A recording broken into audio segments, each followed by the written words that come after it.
Good morning, Kuya, at good morning mga kasambahay. This is Beverly. At ngayon ay isang araw na napakatamis dahil pag-uusapan natin ngayon ang isang masarap na negosyo, ang paggawa ng banana cupcake. Ito ay isang perfect business idea na patok sa lahat, lalo na maraming naghahanap ng mga homemade quality baked goods. Ngayon kasama natin si Ma'am Rachel. Ma'am Rachel, bumati ka naman sa ating mga kasambahay. Hello po, magandang umaga mga kasambahay. Ayun, Ma'am Rachel, ano naman po yung mga ingredients na kakailanganin natin sa ating recipe ngayon? So, ito po yung mga ingredients. Saging, harina, brown sugar, mantika, itlog, baking soda, salt, at saka vanilla. Ayun, simple lang naman pala ng mga ingredients, mga kasambahay, no? Ma'am Rachel, simulan natin kung paano ba gawin ang ating banana cupcake. Ano po ba yung una nating hahaluin, Ma'am Rachel? Imamash muna natin yung saging.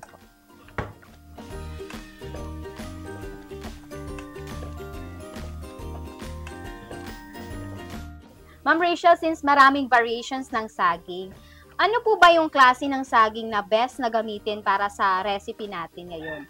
Yung usual po na ginagamit ng iba is yung lakatan. Pero yung gamit ko po dito is Stanfilco kasi mas mura po siya compare sa lakatan. Sige, set aside muna natin yung saging, harina.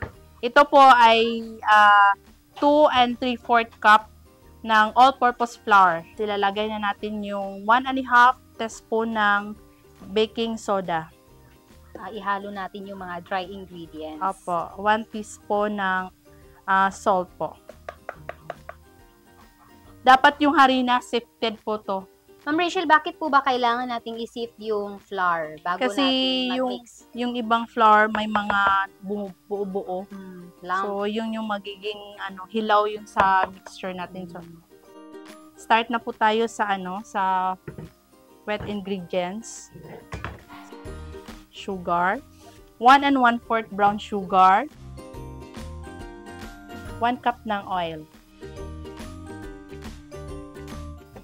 Mix na po. Dapat na basa po yung mga lahat ng sugar. Next po, itong itlog. Dapat separate yung pagka-crack natin ng itlog. Dapat nasa separate bowl po yun. Para pag may sira yung itlog, hindi po mahahalo agad dun sa mixture.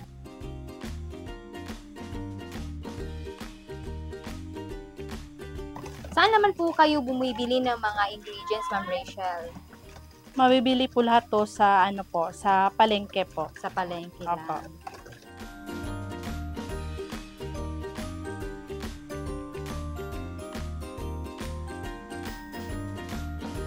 Next is Vanilla essence. Sunod na natin yung dry ingredients po. Dahan-dahan lang.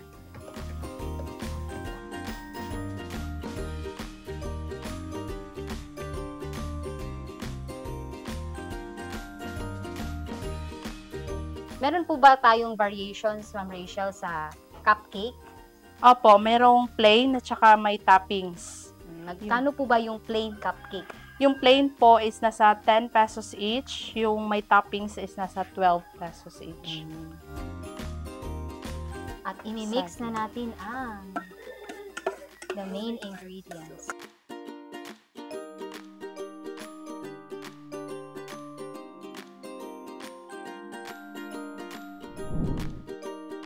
Ang next step naman natin, Ma'am Rachel, ay Lalagyan natin ng shortening yung molder natin.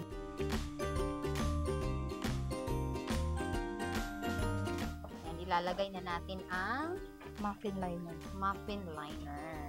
Mga ilang minutes po ba lulutuin yung ating banana cupcake, Ma'am Rachel? Nasa nasa 15 to 20 minutes po. Gamit po kayo ng 1/3 cup para pag-measure po dito.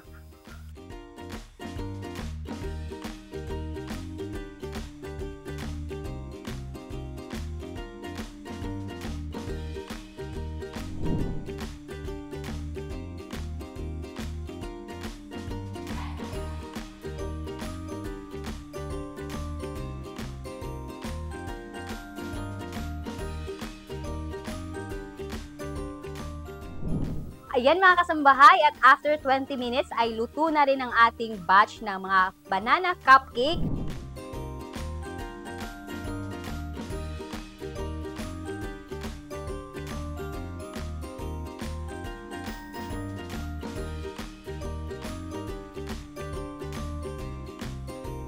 Ay, Ma'am Rachel, huling tanong ko na lang po.